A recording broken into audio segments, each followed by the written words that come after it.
Hey everybody, this is Daniel Harms with the RGR Football Channel, film analyst here, and today we are going to talk a little bit about some of the wide receivers for Kansas City coming into 2022. This is the dead zone of the offseason. There's not much going on. The teams have pretty much started. They did their little rookie mini camps. Now everyone's getting a little break before we start OTAs and actually get into training camp in a few months. So before we get going, I want to make sure you guys are following us so we can follow you. If you're new, hit that like, hit the bell, and the sub notification. No, that's the wrong way. Hit the like, hit the sub, and the bell notification so you get everything that we're doing on a weekly basis and a daily basis at the RGR channel. It helps you guys keep involved on the everything, and as well as get us out to more Chiefs fans, try to spread that RGR love to the rest of Chiefs Kingdom. So let's go ahead and dive into the situation. Let's just talk about it, okay? Tyreek Hill, gone. 3 receivers that started for Kansas City last year, gone. It's going to be a brand new offense, really, when we're talking about how these targets are going to be divvied up. Who's going to become the guy? When we look at the history of Andy Reid's offense, it doesn't always just become new players get the bulk of the load. We know that Travis Kelce is going to command 160 plus targets. Boom. But out of the guys that left, Byron Pringle, Demarcus Robinson, and Tyreek Hill, they combined for 260 targets from Patrick Mahomes last year. We know the Chiefs are a very pass-heavy volume team. That's going to be a thing. Mahomes is going to get his yards, okay? It's all about how the Chiefs are going to end up divvying those up. So we have, as a fan base, a duty really to go into all of these players to talk about who you think is going to be the one person that stands among the rest of the new people, or even someone that's been on the roster for a little bit that might have a chance at breaking out finally. We're going to talk about all of that. So that right off the top here, getting into the bulk of the new players, the Chiefs brought in JuJu Smith-Schuster on a 1-year deal. This is a prove it deal, really. It's what it is. It's come down to, you're coming off that injury. You've had a couple really good seasons in Pittsburgh. And then you started to come off. Is that because of the offense? Is it because they pegged you into as a slot receiver when you're able to do more? And what's happening? What happened to the production? Is it just bad? Is it just you? What's going on? The whole thing. The Chiefs want to see what he can be. So you have a prove-it deal that maybe he gets extended afterwards. We don't really know what's going to happen in that situation. They brought in Marquez Valdes-Scantling, essentially a 2-year, $18 million contract, if memory serves correctly, which is exactly what I think you pay.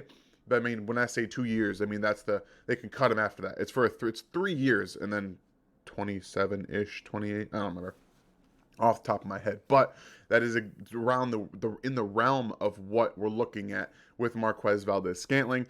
He is not a complete receiver. Neither is JuJu Smith-Schuster. I think if you were to combine the two of them, you'd have a really good number 1 receiver, but you don't. You have a guy who can work underneath and in the intermediate parts of the field, catch the ball, and really kind of be more physical after the catch, can block really well, the same as Marquez Valdes-Scantling. He blocks really well. He's a deep threat. That's what he is. He doesn't run intermediate routes. He's not a yak player. I mean, really, none of them are twitchy yak players. The Chiefs don't necessarily have any of that anymore. I think Mecole Hardman is the twitchiest guy they have. I mean, I know they drafted Skyy Moore, but he runs more like a running back after the catch, in my opinion. So we'll see how that ends up unfolding. But Marquez is going to be a deep threat. Try to keep those 2 high safeties at bay. And if Kansas City is able to start running the ball a little bit more efficiently, effectively, and take a little bit of time to bring those safeties down, or if they attack the middle of the field with Travis Kelce and Mecole Hardman and JuJu Smith-Schuster and Skyy Moore, does that force these 2 safeties to converge, to bring him down, to bring that single high safety back?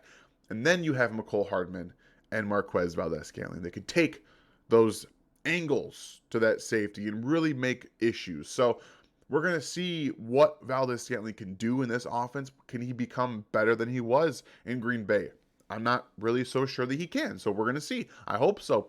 I hope every one of these players can become better than where they were in their last spot. And then we have Skyy Moore, 2nd round draft pick. You guys saw the film review on him last week. 13,000 views, by the way. Thank you guys so much. That's awesome. I can't believe that 13,000 people saw that video. You guys are great. Appreciate the support so much. But that's who he is. He is a guy who does possess for speed, doesn't always present itself on tape. So the adaptation coming from Western Michigan into the NFL with Andy Reid's offense. Don't expect too much too soon. I would imagine you're going to see under routes, crossing routes. He's going to be the fourth guy, okay? I think you're going to have a starting rotation of MVS, JuJu Smith-Schuster, and Mecole Hardman. A lot has been put on Mecole Hardman's shoulders previously with Tyreek Hill. Will he live up to it? All that stuff. Let's forget about draft position. Let's forget about what you believe he was for. Just speed, the Tyreek Hill solution, had they had to cut him, whatever it is, let's forget about it. Let's throw it in the back of our mind. Mecole Hardman is now set, in my opinion, to take over the Z receiver role. Is he going to get 159 targets like Tyreek Hill did? No, he won't. He had 80 last year, though. So I think it's reasonable to think that he steps in and can actually command 100 plus targets in this offense. We're talking about 20 more than he had last year. That's nothing. That is a drop in the bucket.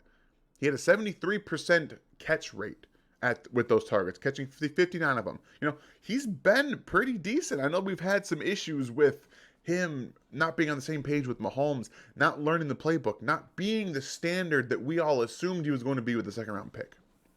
All of that out the window. He has an opportunity right now to take over as the number one receiver. I know it might not happen, and I know that people are going to be skeptical about it.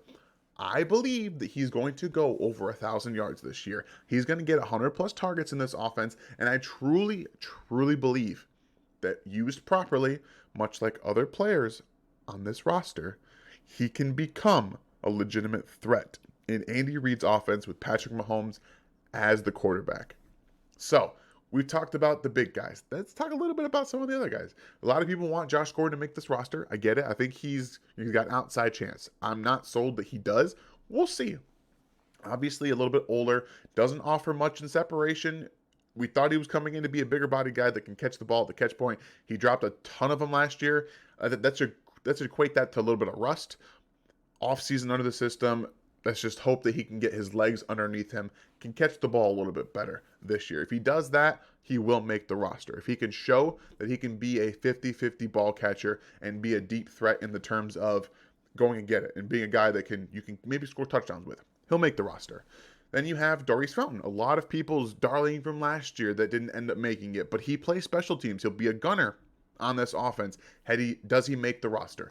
Those are two guys we're talking about. Fountain doesn't do much of the same like Josh Gordon. They're more ball winners and downfield threats than underneath and yard after the catch guys. But if you can provide that with a special teams role, Fountain might have the inside track over a guy like Josh Gordon. Now, my guy, Cornell Powell, disappointed everybody, myself. I raised expectations and I apologize, but he does have a chance to make this roster once again. Does he play special teams? Is he going to be a guy in the second year in this offense understanding it? Can he be a safety valve? Can he be what Byron Pringle was last year?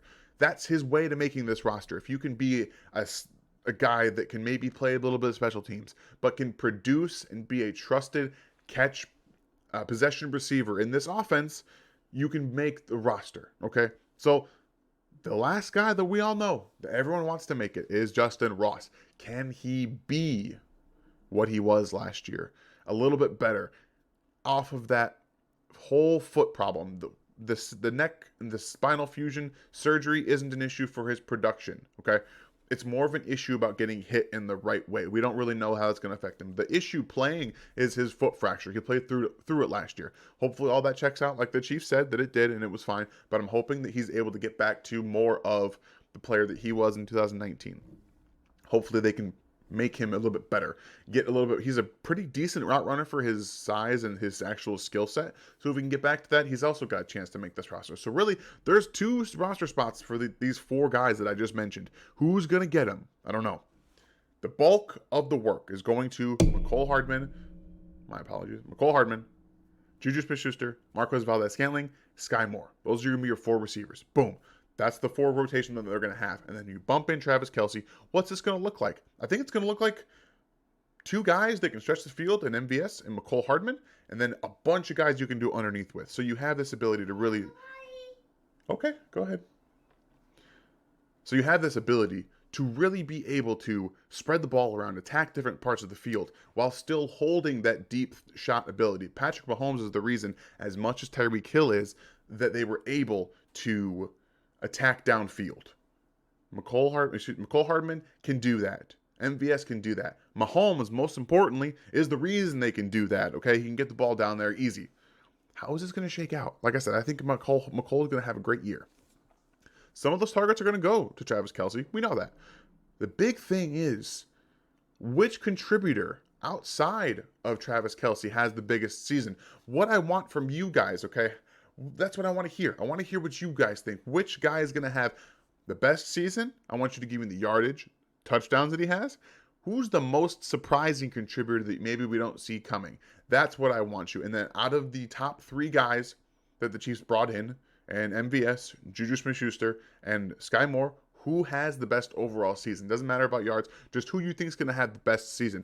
This is going to look different, guys. It's going to look a lot different, but I think that addressing the wide receiver position was a thing they had to do. They did it, and they're going to keep doing it because who knows who's going to be on the roster next year, 2 years after that. They have to keep bringing younger guys in and getting better. They have the opportunity to do that now. So I'm hoping to see progression from all of the guys they brought in, the younger guys. I'm hoping to see them get better. I want to know what you guys think.